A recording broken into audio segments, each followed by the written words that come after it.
Nous avons parlé tout à l'heure du décès de Nicole Croisille et nous avons également appris ce matin la disparition de Philippe Labro à l'âge de 88 ans.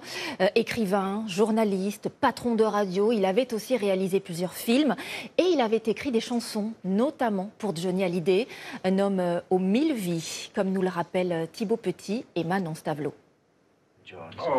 Voici la toute première apparition télévisée de Philippe Labro, ici à droite. Est-ce qu'il vous a parlé de la princesse Margaret ? Une interview en noir et blanc, en 1960. En 88 ans, Philippe Labro aura vécu de multiples vies. D'abord connu comme présentateur le midi sur Antenne 2. Merci Françoise. Notre invité du jour est Jean-Luc Godard. L'esprit tenace, il tient tête à Jean-Luc Godard en 1982 sur la lointaine guerre des Malouines. Vous parlez beaucoup, vous ne peux pas rien vous dire sur les Malouines parce que je ne sais pas vous ce êtes qui exprimé.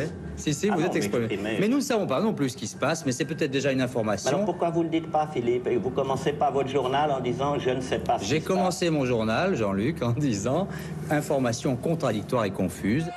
Journaliste et homme de radio, il dirige RTL. T'as repris le 15e hier soir? Ah oui, formidable. Ouais. Pendant 15 ans. Formidable.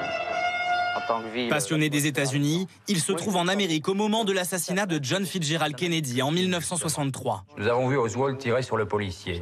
Pendant 15 jours, je faisais la une de France Soir tous les jours. J'ai même vu Oswald dans les couloirs du commissariat de police, puisque un bordel, pardon l'expression, mais enfin, un imbroglio de désorganisation et d'amateurisme stupéfiant autour de ce qui était quand même l'assassinat majeur du demi-siècle, en gros. Une passion pour le pays qu'il retranscrit dans ses romans. L'étudiant étranger ou Un été dans l'Ouest, un livre pour lequel il manque même de peu le prix Goncourt en 1988. Là, je m'enfonce dans mon livre. Un roman, je pense qu'on va beaucoup plus dans les sentiments, l'introspection, la psychologie. Homme de lettres, également amoureux de cinéma. Lui-même réalisateur, il fait tourner dans ses films les acteurs stars des années 80. Jean Rochefort et Jean-Paul Belmondo ici dans L'Héritier, Nathalie Baye et Gérard Depardieu dans Rive droite, rive gauche. C'est affreux à trouver la première phrase. Passez tout de suite à la deuxième si vous voulez. Musique signée Michel Berger.